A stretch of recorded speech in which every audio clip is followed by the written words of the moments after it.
everybody, and welcome to The Hidden Truths, a place where we will explore scenarios, histories, and truths hidden from the public view. Big thanks to Cirnosad for compiling this information and bringing this document to my attention. It is a very fascinating read. This book was written just as the Soviet Union was collapsing, and people feared limited nuclear war and out-of-control nuclear proliferation. It is assumed that didn't happen. Or did it?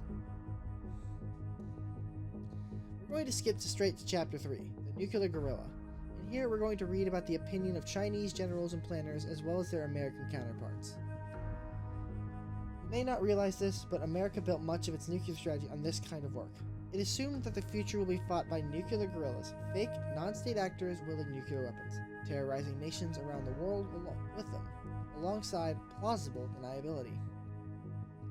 The idea is, why have missiles and all these thresholds which freeze a nation down a path of defeat when you can spread the threat into something that you can never quench? A nuclear saboteur that can take out key points in your enemy's chain of command at any given time. The Chinese strategy is genius because it doesn't treat nuclear weapons as a separate force, but as a main force of resistance against an enemy. The nuclear bombs can be transported to the rear, as in inside other nations, and detonated by guerrillas even after the mainland has been gone. The Chinese defined a nuclear people's war, where the aim is to destroy the peace in the enemy's heartland, to deny them a victory. It is all about constantly nuking your enemy's homeland until they're so destroyed that they cannot declare victory ever again.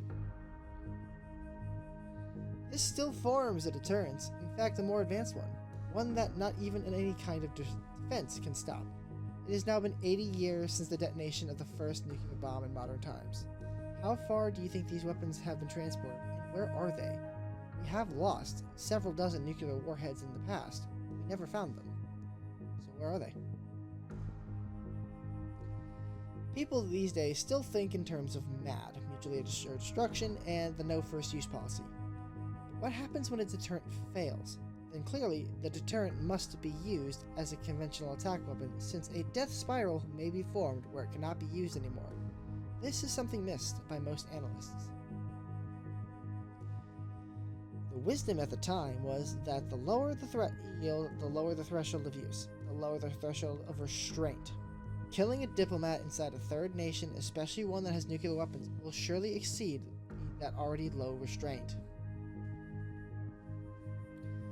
And I'm sure those who have read Cerno or Dr. Bard online already know that the nuclear genie is out of the bottle. But we are not yet at the phase of unlimited nuclear war. We are almost there though. There is no nuclear taboo to be spoken of anymore. Israel carried out a nuclear sabotage on the port of Beirut and tried to blame it on Hezbollah, and failed to do, as Hezbollah said, "We don't have nuclear weapons." Well, I'm sure that Hezbollah wasn't telling the full truth. We're going to read these highlighted texts. In a war that benefits the defender through the promise to counterattack at any uncertain time, perhaps hours, days, weeks, months, or even years later, the guerrilla nuclear warfare strategy must incorporate a requirement for no announced doctrine of use whatsoever. Thus, the availability of delayed first use within a deliberately ambiguous posture of no declared doctrine carries the added benefit of enemy demoralization. And this is an important principle that deserves to be emphasized.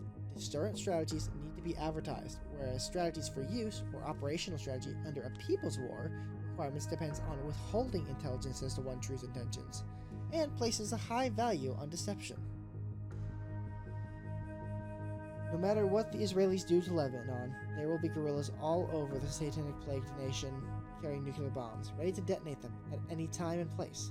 This is why Israelis feared the Iranian nuclear program, because there is no answer to this kind of warfare. In this case, these backpack nukes act like daggers in front of what would be a sword, a nuclear missile with a large payload. But daggers can kill you far more effectively than a sword when placed in the right side of the body at the right time.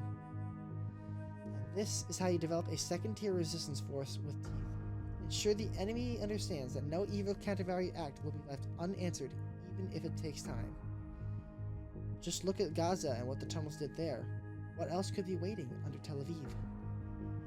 So as you can see, the name of the game has been changed. Nuclear warfare is not only possible, but is able to be done with guerrilla fighters if given the weaponry. I hope this has been very informative. Until next time, bye-bye!